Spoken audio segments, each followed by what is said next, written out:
This is a poem by Carl Sandberg. Kisses, can you come back like ghosts? If we ask you to gleam through the tears, kisses, can you come back like ghosts? Today, tomorrow, the gateways take them. Always some door eats my shadow. Love is a clock, and the works wear out. Love is a violin, and the wood rots. Love is a day with night at the end. Love is a summer with a fall time after. Love dies always, and when it dies, it is dead. And when it is dead, there is nothing more to it. And when there is nothing more to it, then we say, this is the end. It comes always. It came to us.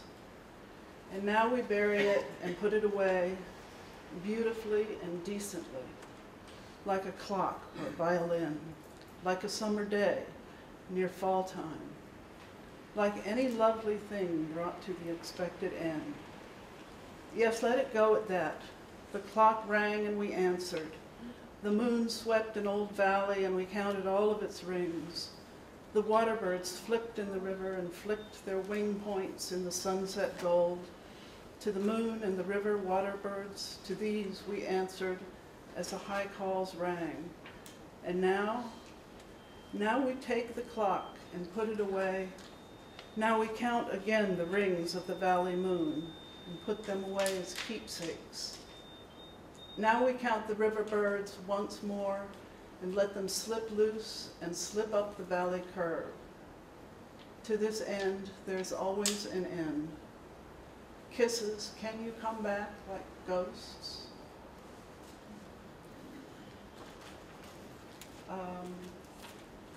In the winter of 1963, my dad was invited to be the narrator of poet Carl Sandberg's Lincoln Portrait, accompanied by the Dayton Philharmonic Orchestra with music by Aaron Copland. Immediately following the Lincoln Portrait, the poet himself would take the stage to read from his own words. It was a grand occasion. My brother Tony, my sister Patty, my mother and I were dressed to our best. My father wore a tuxedo. As he was changing into his tux backstage, he discovered that he was wearing red socks. Red socks. And hadn't brought any others.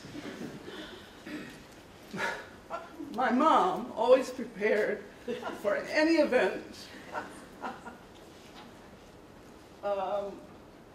and any eventuality, set out to remedy this crisis. With just minutes to go before the opening curtain, she persuaded one of the orchestra's trombonists to trade socks with